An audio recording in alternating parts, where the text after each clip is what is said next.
things that was encompassed in that deal was an agreement not to change climate change policy. We've got a question on climate change. We'll go to that. We'll talk about that in a minute. Okay. The next question is videos from Mike Cannons-Brooks, the co-founder and CEO of Atlassian.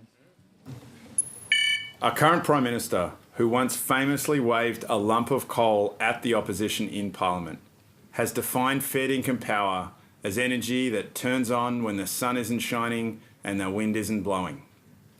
Thousands of Aussies, including me, are joining together to redefine fair dinkum power to mean renewable energy that is clean, cheap and reliable.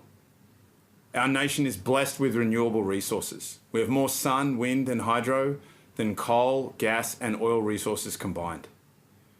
Our vision is that Australia can get to 100% renewables and beyond, and that this transition to renewable energy is not only good for the planet, it presents one of the greatest economic opportunities for our country in terms of job creation and economic growth over the next 10 to 20 years. So my question to you is, what's your advice to get politicians on board with our vision? And will you join us? Well, thanks, Mike. I think you've got to have a technology agnostic approach to energy. We all know where our energy future lies. It lies with renewable energy backed up with storage, whether it is batteries or pumped hydro, which has been one of my great passions, and there are other technologies, but that's where we're going. We're heading to a lower cost, zero emission energy future. Now, the challenge is how do you get there without energy becoming unaffordable or unreliable? Put it another way, how do you get there without going broke or the lights going out?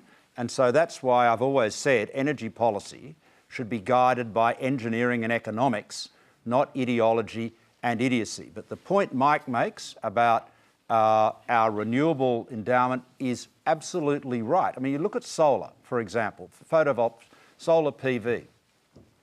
The central element in a photovoltaic panel, the solar module, PV module, the cost of that has come down tenfold since 2010. So the cost of generating solar power keeps on coming down. And by the way, thanks to technology developed at the University of New South Wales, it's going to come down even more. So we're in a position with this enormous solar endowment where we will have a huge amount of energy opportunities. But here's the thing, it's very quick to build a solar farm. If you have the planning permission and all the consents, if you have an Allen key, a post hole digger and a cement mixer, you can build your solar farm in less than 12 months if you order all the panels and so forth. It's all completely modularised. It is that straightforward. The challenge is, of course, how do you store it? And that's why you need long-term vision and planning for projects like Snowy Hydro 2.0.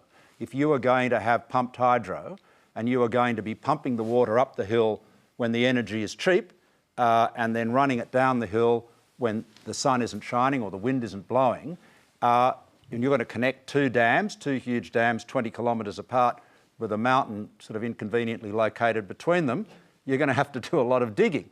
And that requires planning and design. So I set out a whole agenda for an engineering and economics-based approach to energy nearly 2 years ago, and I spoke at the Press Club in early 2017, and that was the vision that I delivered on. So you have Snowy Hydro 2.0, the biggest renewable project in Australia's history since Snowy 1.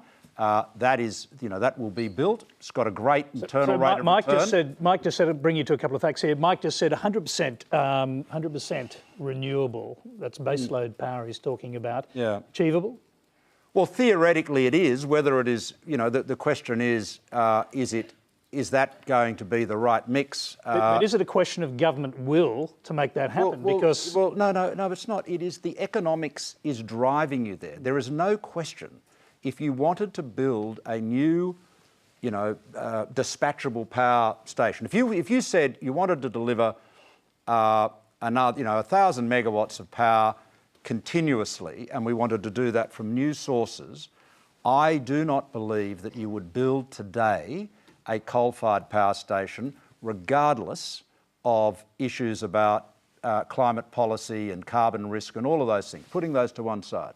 Because the renewable generation is so cheap, as long as you've got the ability to back it up, you can deliver that dispatchable power, or as Scott Morrison would call it, fair dinkum power. And this is exactly what Snowy Hydro is doing. They haven't built Snowy 2 yet, but you know, they are buying, and Paul Broad, the chief executive, has been very open about this, they're buying plenty of renewable power at around $40 a megawatt hour, and they confirm it for $70 and deliver it at $70 a megawatt hour with their existing pumped hydro.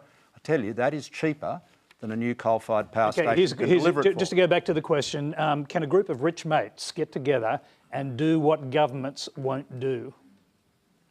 Well, I'm not sure what you mean by that. I mean, that's what he's saying. Get together with us and we can produce 100% renewable energy for this country. That was his claim in that question. Well, if Mike get on board, if Mike is inviting me to invest in a renewable energy project with, storage or pumped hydro or whatever, then I would look at it on its merits. Obviously, I'm back in business. I'm retired from politics. I'm retired from politics, but.